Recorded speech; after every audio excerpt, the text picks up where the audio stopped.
Chapter 13. Saul was 40 years old when he began to reign, and when he had reigned 2 years over Israel, Saul chose him 3,000 men of Israel, of which 2,000 were with Saul in Michmash and in the mount of Bethel, and 1,000 were with Jonathan in Gibeah of Benjamin, and the rest of the people he sent, every man to his tent. Jonathan struck the garrison of the Philistines that was in Geba, and the Philistines heard of it. Saul blew the trumpet throughout all the land, saying, "Let the Hebrews hear." All Israel heard that Saul had struck the garrison of the Philistines, and also that Israel had an abomination with the Philistines.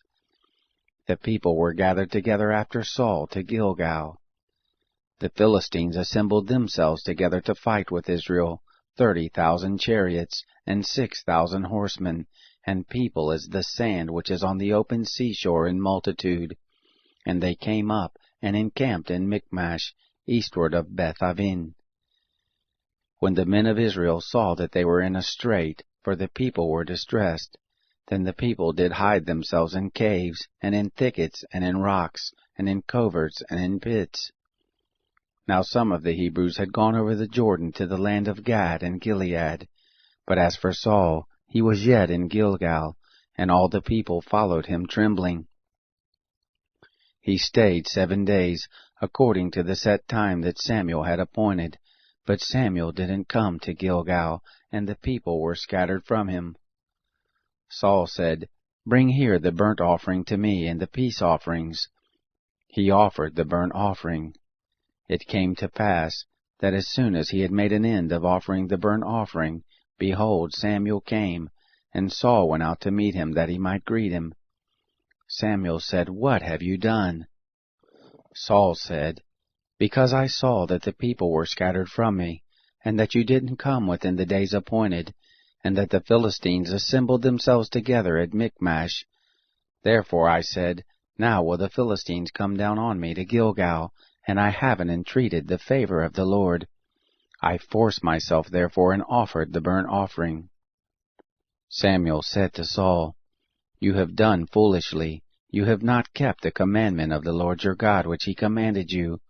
For now would the Lord have established your kingdom on Israel forever. But now your kingdom shall not continue. The Lord has sought him a man after his own heart, and the Lord has appointed him to be prince over his people, because you have not kept that which the Lord commanded you." Samuel arose, and got him up from Gilgal to Gibeah of Benjamin. Saul numbered the people who were present with him about 600 men.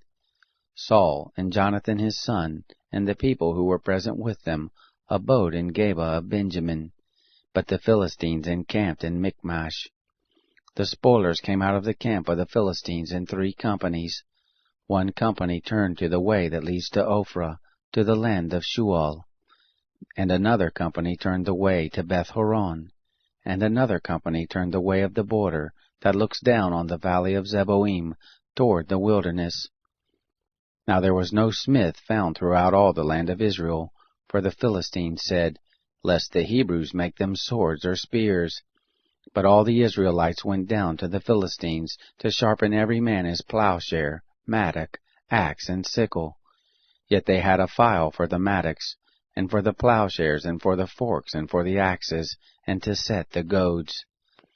So it came to pass in the day of battle, that there was neither sword nor spear found in the hand of any of the people who were with Saul and Jonathan, but with Saul and Jonathan his son there was found one.